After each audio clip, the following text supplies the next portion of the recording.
High gas আসসালামু আলাইকুম। সবাই কেমন আছো বন্ধুরা? আশা করি সবাই খুবই ভালো আছো। আমি আল্লাহর রহমতে অনেক ভালো আছি। চলে এসেছি তোমাদের মাঝে আজকে আরেকটা ব্লগ নিয়ে। তো আজকের ব্লগে আমি তৈরি করছি বন্ধুরা বুটের হালুয়া। তো বুটের হালুয়াটা আমার মেয়ে খুবই পছন্দ করে। তাই ও আজকে আমাকে বলেছে, আম্মা আজকে আমাকে একটু বুটের হালুয়া বানিয়ে দাও। তাই আমি আর দেরি না করে বুটের হালুয়া বানিয়ে দেওয়ার জন্য তৈরি হয়ে গেলাম। তো বুটের হালুয়া তৈরি করার জন্য আমাকে ফার্স্টে যেটা করতে হয়েছে সেটা হচ্ছে আমাকে এই বুটটা কিছুক্ষণ ভিজিয়ে রাখতে হয়েছে।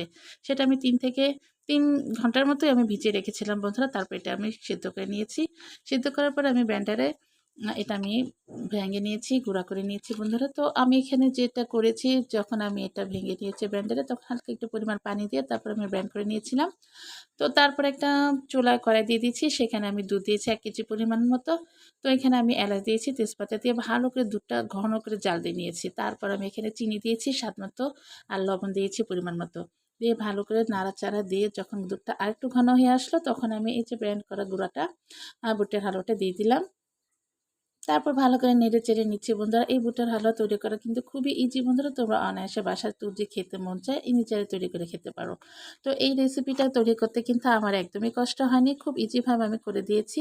আর সামনে রমজান আসতেছে বিধায় আমি মেয়েকে বললাম যে ঠিক আছে, তুমি যা খেতে চেয়েছো আমি তোমাকে তাড়াতাড়ি করে দিব, কিন্তু কথা হচ্ছে তোমাকে কিন্তু খেতে হবে। একদিনে না খাও, তুমি 2 দিন খাও। যেহেতু আমি একটু বেশি পরিমাণে করে দিচ্ছি, কারণ দেখা যাচ্ছে কি আজকে আমার একটু খেতে মন ছিল খেলাম, কালকে আবার আমার খেতে মন ছিল আবার একটা খেতে হলাম।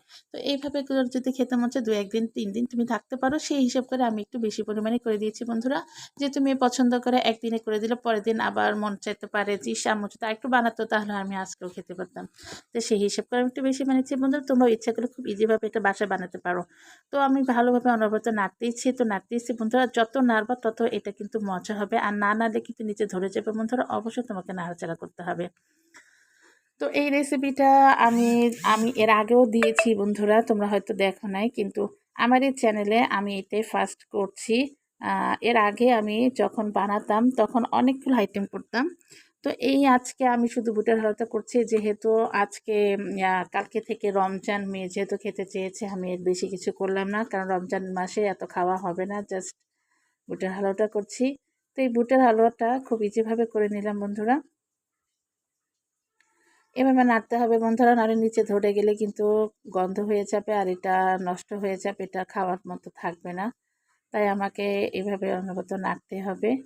আর এটা যখন ঘন হয়ে আসবে, তারপরে কতটা ঘন হলে এটা পারফেক্ট হবে সেটাই তোমাদের সাথে শেয়ার করবো। কারণ অনেকে আমরা মনে করি হয়ে গেছে, খুব ইজিভাবে হয়তো শক্ত মতো হয়ে গেছে দেখা যাচ্ছে, কিন্তু নামানোর পরে দেখা যায় যে এটার মধ্যে একটু ভেজা ভাব থেকে যায়, যার কারণে যখন ট্রেতে কিংবা একটা প্লেটে তোমরা ঢালবা, পরে যখন পিস পিস করতে যাবা তখন কিন্তু এটা বন্ধুরা শক্ত আঠালো ভাবটা থাকবে না, তখন এটা পিসটা সুন্দর হবে না। তাই অবশ্যই এটা তোমাকে ভালোভাবে করতে হবে, যাতে একটু শক্ত ভাবটা আসে। তো বন্ধুরা প্রায় হয়ে আসছে আমার এটা। তো দেখো বন্ধুরা, যখন এটা এইভাবে হবে তখনও কিন্তু তোমরা ইজিভাবে বলতে পারো না যেটা হয়ে গেছে, কারণ দেখো এখানে কিন্তু একটু ভেজা ভেজা ভাব রয়ে গেছে। তো সেক্ষেত্রে আমাকে এটা আরও কিছুক্ষণ এটা আমাকে নেড়ে চেড়ে নিতে হবে, কারণ এটা শক্ত ভাবটা আসতে হবে। আর এটা শক্ত ভাব আসতে হলে অবশ্যই নেড়ে চেড়ে নিতে হবে, যাতে গরম ভাবটা চলে তাড়াতাড়ি শক্ত হয়ে আসে। তো তোমরা যদি বন্ধুরা এই রেসিপিটা করে খাও তাহলে বুঝতে পারবে কতটা মজা। আর বন্ধু আমার রেসিপিটা ভালো লাগে অবশ্যই লাইক দিও, অবশ্যই আমার চ্যানেলটাকে সাবস্ক্রাইব করে পাশে থেকো। তো বন্ধুরা দেখো আমার বুটের হালুয়াটা হয়ে গেছে রেডি।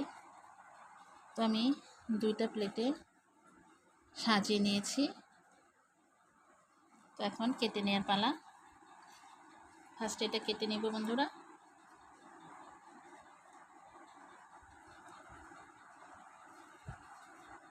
একটু বাঁকা করে কাটবো।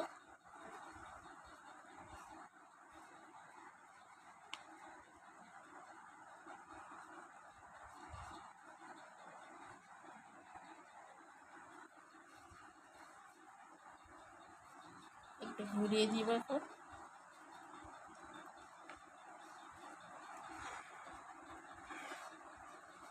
ওকে, এখন এই যে দ্বিতীয় মাঝখানটা দেখছো বন্ধুরা, এইভাবে করে এখন কেটে নেব।